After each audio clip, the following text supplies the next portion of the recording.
नमस्कार, मैं हूं नीलू। तो ईरान, चीन, रूस और उत्तर कोरिया, इन सब ने पिछले कुछ दिनों में मिसाइल का परीक्षण किया है। अब इसके पीछे की क्या वजह है कि एक साथ ये चारों देश इस तरह से अपने अपने मिसाइलों का परीक्षण कर रहे हैं और किस मंशा के साथ कर रहे हैं? आज बातचीत इसी पर होगी। बातचीत करने के लिए मयंक मेरे साथ है।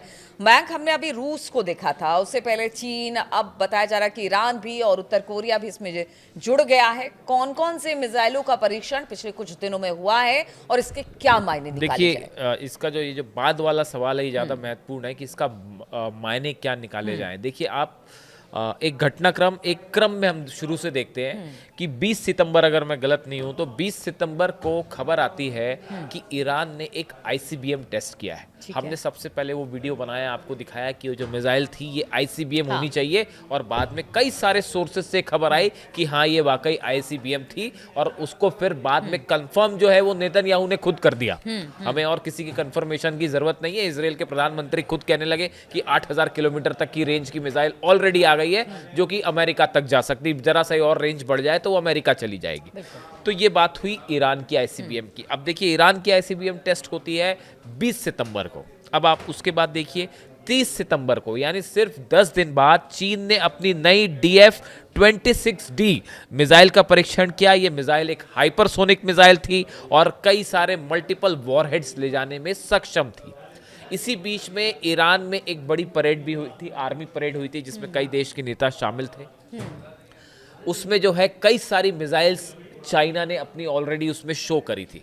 उसके बाद देखिए 30 सितंबर को चाइना ने अपना ये DF-26D हाइपरसोनिक मिसाइल का टेस्ट किया।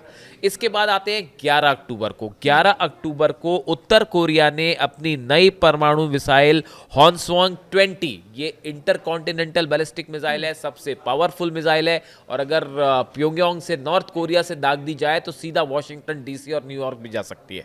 इतनी लंबी इसकी रेंज मानी जाती है। MIRV टेक्निक है। MIRV वो टेक्निक है जिसमें एक मिसाइल पर कई वॉरहेड्स लगाए जा सकते हैं और वो कई दिशा में एक साथ गिर सकते हैं, जैसा कि हमने ईरान के मिसाइल्स में देखा था जो इजराइल पर हमला हो रहा था 12 दिन का। उसके बाद 23 अक्टूबर को यानी हाल ही में दो और हाइपरसोनिक मिसाइल्स का टेस्ट किया है नॉर्थ कोरिया ने। और ये ट्रंप की अभी मलेशिया यात्रा चल रही है, बस इसी के पहले का संदेश था। नॉर्थ कोरिया ने 2 मिसाइलें और दाग दी। अब उसके बाद सुनिए नई खबर जो कल पुतिन ने अनाउंसमेंट किया है। राष्ट्रपति व्लादिमीर पुतिन ने परमाणु इंजन वाली क्रूज मिसाइल बुरेवेस्तनिक के सफल परीक्षण की घोषणा की है। पुतिन ने ऐलान किया है कि जो नई मिसाइल है वो एक न्यूक्लियर मिसाइल है, यानी कि आप देखें कि जो टर्बोजेट इंजन होते हैं, जो नॉर्मल मिसाइल्स होती हैं उसमें टर्बोजेट इंजन होते हैं, लेकिन ये जो नई इंटरकॉन्टिनेंटल बैलिस्टिक मिसाइल है बुरेवेस्तनिक, जिसका टेस्ट किया पुतिन ने, रशिया ने, इसमें जो है वो परमाणु रिएक्टर वाला इंजन लगा हुआ है। बिल्कुल, यानी एक छोटा सा परमाणु रिएक्टर उसमें लगा हुआ है। जो देखा था 2 आईसीबीएम मिसाइलों का भी टेस्ट और परीक्षण अलग अलग जगहों से किया था रूस ने। अब देखिए, ये लगातार जो 4 मिसाइल्स टेस्ट हुई, अभी हम इसमें नहीं जाएंगे, हालांकि ये रूस की मिसाइल जो है इस पे तो अलग से एक वीडियो बनना चाहिए कि ये इसकी रेंज जो है वो बताया जाता है कि ये काफ़ी देर तक, कई घंटे तक, 15 घंटे तक ये हवा में टेस्ट चलता रहा इसका। मतलब ये फ्लाई करी और 15 घंटे तक इसका टेस्ट चलता रहा, क्योंकि इसमें न्यूक्लियर वो लगा हुआ है, टर्बोजेट इंजन की तरह न्यूक्लियर इंजन लगा हुआ है। तो न्यूक्लियर इंजन अपनी एनर्जी प्रोड्यूस करता रहता है। वो मिसाइल घूम रही है 15 घंटे तक, और उसकी रेंज बताया जा रहा है 20,000 किलोमीटर से ज़्यादा है। तो अब देखिए, इसमें हम कहना क्या चाह रहे हैं, जो बात निकल के आ रही है, पहले ईरान टेस्ट करता है, उसके बाद चाइना टेस्ट करता है, उसके बाद नॉर्थ कोरिया टेस्ट करता है, और अब रूस धड़ाधड़ अपनी इंटरकॉन्टिनेंटल आईसीबीएम मिसाइल्स टेस्ट कर रहा है। अब जो एक्सपर्ट्स बताते हैं, देखिए अली खामेनी साहब का कुछ बयान अभी सामने आए हैं। अगर आप उसको एनालाइज करें, देखिए आप अंतरराष्ट्रीय संबंधों की जब बात करते हैं तो उनको आइसोलेशन में अलग अलग होके नहीं देख सकते। आपको एक दूसरे से जोड़ के देखना पड़ेगा कि खामेनी क्या कह रहे हैं, डोनाल्ड ट्रंप क्या कह रहे हैं, पुतिन क्या कह रहे हैं, चाइना क्या कह रहा है। इन सबको जब आप मिलाते हैं तो फिर पिक्चर बनती है। देखिए, अली खामेनी साहब के बयान आए, उसमें उन्होंने 3-4 बातें बड़ी साफ करी। उन्होंने हाल ही में ये कहा कि ये जितने युद्ध हो रहे हैं दुनिया भर में, इनका मूल जो है वो अमेरिका है। है, ये अली खामेनी साहब का बयान था कि जितने आप युद्ध देख लीजिए, यानी सबके टारगेट पर अमेरिका। हाँ, उसका मूल जो है वॉर स्टार्ट करने का काम अमेरिका करता है, ऐसा कहना है अली खामेनी साहब का। दूसरी उन्होंने बड़ी बात क्या कही कि किसी भी तरह की डील जो है वो अमेरिका से हो ही नहीं सकती, और उन्होंने कहा ट्रम्प को कि आप डील मेकर नहीं है, आप बल्कि वो इसलिए कि अपनी बात पे कायम ही नहीं रहते। आप युद्ध करवाते हैं, आप बार बार अपनी बातों से बदल जाते हैं, तो आप डील मेकर नहीं है, ये बात उन्होंने साफ कही। उन्होंने तीसरी बड़ी बात ये कही कि अमेरिका के साथ किसी भी तरह की जो है वो कोई भी डील करने का कोई मतलब नहीं है, क्योंकि वो अपने पक्ष से अपनी सुविधा के मुताबिक बार बार बदल जाते हैं। ये जो अली खामेनी साहब के बयान आए, जो ईरान ने स्टैंड लिया न्यूक्लियर डील को लेकर, इजराइल के साथ वॉर को लेकर, जो इजराइल ने हमले किए उसके बाद, अमेरिका के हमले हुए उसके बाद, ऐसा लगता है कि चाइना, रशिया, ईरान और नॉर्थ कोरिया, इनके बीच में एक बड़ी बैठक तो चीन में हुई थी, हमने देखा था एससीओ में। उसके बाद जो है एक बड़ा एनालिसिस किया गया कि भाई अमेरिका और इजराइल को कैसे काउंटर करना है, और इस बात को लेकर ये जो चारों मिसाइल टेस्ट हुए, जो कि ईरान से जिसकी शुरुआत हुई, ईरान की तरफ से साफ कह दिया गया हम किसी हालत में अपना मिसाइल प्रोग्राम नहीं रोकेंगे। ईरान पहले भी ये कह रहा था। देखिए, आप देखें इस बात को, अगर आप समझें तो जब तमाम न्यूक्लियर डील की बातें हो रही थी, छठे दौर तक बात पहुंच गई थी, लेकिन अली खामेनी साहब शुरू से ये बात कहते रहे कि मुझे नहीं लगता, बात करना अच्छी बात है, उन्होंने कहा ठीक है बात करिए, ठीक है, ओके फाइन, लेकिन ये तब की बात है जब बात चल रही थी, लेकिन उन्होंने ये बात बड़ी साफ कह दी थी कि मुझे नहीं लगता कि ये डील हो पाएगी, और देखिए वही बात सच हुई। अच्छा, इसमें एक सवाल और है, चूंकि देखिए सिर्फ इजराइल और अमेरिका की बात कर रहे हैं, और सिर्फ युद्ध या फिर गजा या बाकी चीज़ों को लेकर नहीं, यहाँ पर युद्ध भी है, यहाँ पर व्यापार भी है, क्योंकि रूस पे जिस तरह के सैंक्शन लगाए गए हैं, रूस ने साफ तौर से अमेरिका को कहा कि वो किसी के दबाव में नहीं आ सकते हैं। तो एक तरह से कह लीजिए कि ये अब मुद्दा सिर्फ दो मुल्कों का नहीं रह गया, ट्रेड वॉर तक नहीं है, देखिए, ट्रेड वॉर तक हाँ, देखिए अब इसमें जो बड़ी गौर करने वाली बात ये है, जहां से हम बात शुरू कर रहे थे, इसको समझने की कोशिश करिए। देखिए, जिस पिछले 6 महीने में अगर आप देखें मिडिल ईस्ट में क्या हुआ, अमेरिका के साथ रूस के टर्म्स, पुतिन मिलने गए, मुलाकात हुई अलास्का में ट्रम्प और पुतिन की, लेकिन उसके बाद आज हालात कैसे हैं देखिए, मामला एकदम ऐसा लग रहा है कि अब जंग शुरू हुई तब जंग शुरू हुई। अब तो ये भी कह दिया है डोनाल्ड ट्रंप ने, यूक्रेन को अलाउ कर दिया लॉन्ग रेंज बैलिस्टिक मिसाइल का इस्तेमाल करने में।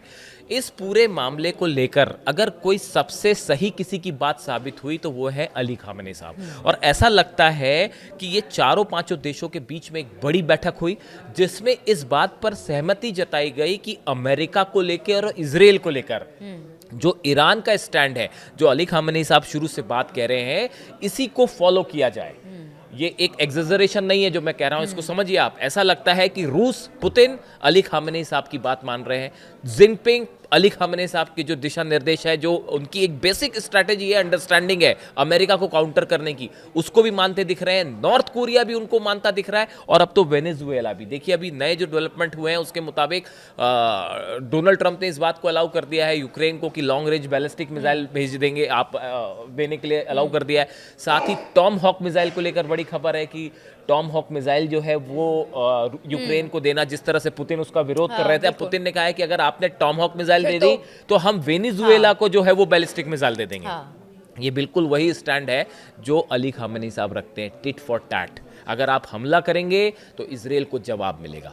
आप जरूरत से ज़्यादा पॉजिटिव भी मत होइए। ये अली खामेनी साहब का स्टैंड रहा है हमेशा टॉक्स को लेके कि आप सामने वाले की मंशा समझिए, उनका हाल ही का बयान समझिए कि भाई आप बातचीत नहीं करना चाहते। उन्होंने जो अमेरिका को लेकर कहा, ट्रंप को लेकर कहा कि आप बातचीत नहीं करना चाहते, आप तो बातचीत के पहले ही ये तय कर देते हैं कि उसका हल क्या होगा।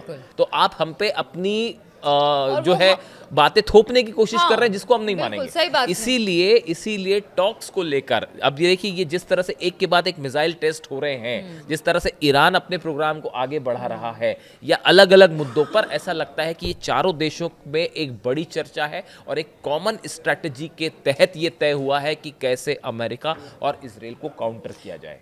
और ये जो हथियारों वाली जो टेस्ट है, जो मिसाइल टेस्ट हो रहे हैं, ईरान का मिसाइल पावर आप जानते ही हैं, और अभी ईरान के जो एक नए जनरल हैं, former IRGC chief Mohammad Ali Jafari, he stated that the Iran's domestically developed drones and missiles have been the country's strength. Tehran has emphasized its military self-sufficiency. इन्होंने कहा है कि हम अपने ही ईरान जो है, जो मिसाइल्स हम बना रहे हैं वो अपने देश में बना रहे हैं, हमने किसी देश से कोई मदद नहीं ली, इस तरह का उनका दावा है। और ईरान की अपनी खुद की एक बड़ी मिसाइल इंडस्ट्री है, और वो हम सेल्फ सफिशिएंट हैं इस मामले में, हम आत्मनिर्भर हैं, इस तरह की बात उन्होंने कही। तो देखिए, ये जो मिसाइल्स को लेके चारों देशों के टेस्ट हुए, ये बहुत कुछ ऐसा लगता है कि इसमें ईरान का एक अली खामेनी साहब का बड़ा एक रोल भूमिका रही है, एक चीज़ें गाइड करने को लेकर, चाहे वो रशिया हो, चाहे जिनपिंग हो, चाहे नॉर्थ कोरिया हो। और इसी वजह से आप देखें पिछले 5-6 महीने के अंदर चारों कंट्रीज़ ने बड़े मिसाइल टेस्ट किए, जो कि एक बड़ी चुनौती है। दूसरा जो ट्रेड वॉर है, ट्रेड वॉर को लेकर तो ऑलरेडी एक घमासान छिड़ा ही हुआ है। पुतिन,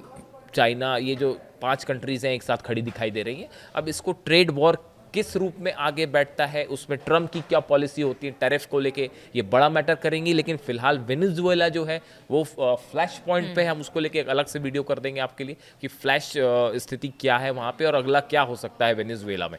लेकिन एक बात तय है, ये जो चारों देशों के जो टेस्ट हुए, ईरान का, चाइना का, रशिया का और नॉर्थ कोरिया का, ये कोई ऐसा कोइंसिडेंस नहीं है कि अलग अलग टेस्ट कर दिए गए। ये एक प्रॉपर रणनीति के तहत ये मिसाइल टेस्ट हो रहे हैं और हर देश अपना missile, long range ballistic missile range बढ़ा रहा है। इसकी बड़ी वजह है जो ईरान का कहना है, ईरान इसको एक डेटरेंट मानता है। न्यूक्लियर तो डेटरेंट है ही, न्यूक्लियर बम तो डेटरेंट होता ही है। लेकिन अब जो इस तरह से 12 दिन की जंग हुई और जो ईरान की मिसाइल्स गिरी इजराइल के ऊपर, ये ऐसा, उसके बाद ये एक नई चीज़ निकल के सामने है कि एक इफेक्टिव मिसाइल सिस्टम भी एक डेटरेंस का काम कर सकता है। और अगर आपके पास इफेक्टिव मिसाइल्स हैं, लॉन्ग रेंज मिसाइल्स हैं, जिसको डिफेंस सिस्टम नहीं रोक पा रहे हैं, तो आप दुश्मन को करारा जवाब दे सकते हैं। इस लिहाज से ये मिसाइल्स चारों देशों देखिए, की कुल मिलाकर यही कहा जा सकता है कि इस वक्त अमेरिका के दबाव में ये जो 4 देश हैं, खासतौर पर चीन, रूस, ईरान, उत्तर कोरिया, वो आने वालों में से दिखाई नहीं दे रहे हैं। सबके अपने अपने हिसाब से अमेरिका के साथ रिश्ते, रूस को लगातार यूक्रेन को लेकर अमेरिका आंख दिखा रहा है। वहीं पर अगर ईरान की बात की जाए तो परमाणु कार्यक्रम को लेकर लगातार दबाव बना रहा है। इधर अगर बात की जाए दूसरे यानी उत्तर कोरिया को, हमेशा से वो आंखों में अमेरिका के खटकता रहा है। और बात की जाए चीन की, तो यहाँ पर ट्रेड वॉर का घमासान दिखाई दे रहा है। वैसे में इस सिचुएशन में चारों देश अब एक के बाद एक मिसाइल परीक्षण कर रहे हैं, तो इसे दोनों तरीके से देखा जा सकता है, युद्ध की स्थिति के तौर पर भी और एक ट्रेड वॉर के तौर पर भी। आगे कहां तक जाएगा, किस तरह से आगे बढ़ेगा, इस पर लगातार हमारी नजर बनी रहेगी। आप बने रहिए हमारे साथ।